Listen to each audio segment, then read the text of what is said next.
Hi folks, this is a Union Strongbolt that came off a job earlier today. It was a forfeiture, but we had the keys, and I looked at the keys and I thought, well, that's interesting because they are quite extreme. You've got a very low lift here, which is actually a 7 lever, and then you've got a 1-2-1-2 in the lock.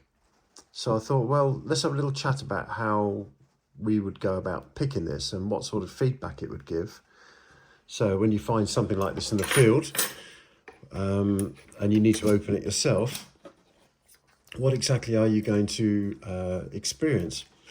So let's pop the pick in. And as you can see, we've got the full run under all the levers, from lever 5 through to lever 1. So let's go to lever 5 first, and we'll try and have a listen to what happens here. It's raining outside, I'm afraid, so you might be hearing the rain on the roof. But let's have a go. So lever number 1, that's lever number 5 actually. So it's not really binding, but as I'm lifting it,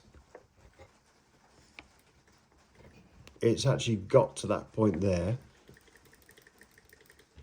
And I don't know if you can hear, but it's tapping. And up until that point there where it's tapping, I didn't get any feedback from that lever at all. So all the other levers that are pressing against the bolt stump are actually holding this lever off until such point as it's reached its true gauge. And there it is, it's clicking. Sometimes that happens where the other levers will mean that this high lift lever, which should have gone into its anti-pick notch, didn't. But there's no harm in lifting the lever up, and if you do and you're rewarded with a tapping like that, then that's great. Let's go to lever 4. So let's lift this one. This one is definitely binding. So it's kind of got to that point there, and there was a little jump in the bolt stump. There was a little noise coming from the lock, but it's gone dead. So let me lift it higher. I can feel it rubbing against the bolt stump. And now I've lifted it up almost as high as I can, and you can hear it tapping. This is a lever height number 1, so it's a high lift lever. We've gone above the anti-pick notch, and we've dropped into the true gauge. You can hear them. There's 5, there's 4. So lever 3 needs to be picked the same as lever 5 because of the ABA pattern. So let's have a listen.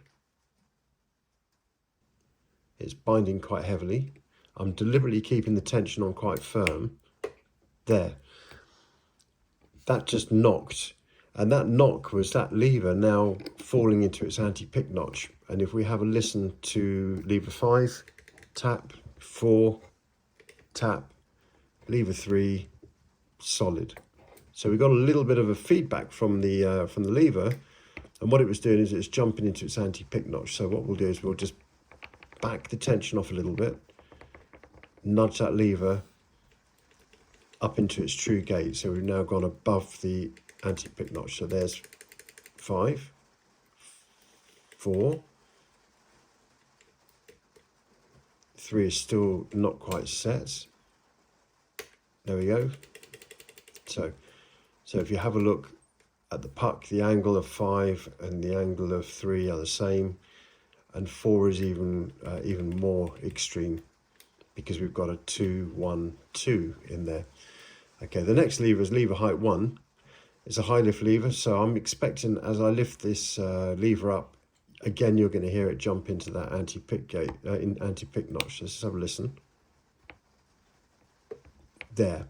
Okay, so again, as I've moved the puck just a little way, the bolt has jumped back. It's gone into the anti-pick notch. You can hear that the lever has gone solid. It's not tapping. It's all the classic signs of this being a high lift lever. So let's just back the tension off. Lift that lever up higher and higher until it clicks. There we go, there's the click. And if you have a listen, so 5's tapping, 4's tapping, 3's tapping, 2 is tapping. So we've lifted all of those into their true gates based on the feedback that we're getting. So, and lever 1 is a 7, which is actually the lowest lift lever. So we're only going to need to breathe on this just a little bit. And you can see we've got the lock open. So what a great example of feedback. 4 high lift levers and 1 low lift lever. It's a really good example of how that feedback can tell us what the levers are. The ABA pattern means that if we've worked out what lever 5 is, we can pick lever 3 straight away. There's 2 levers. Lever 4 jumped into its anti-pick notch and then went into its true gates, the same as lever number 2. So yeah, what a great lock for practicing on. So let's just do it one more time. So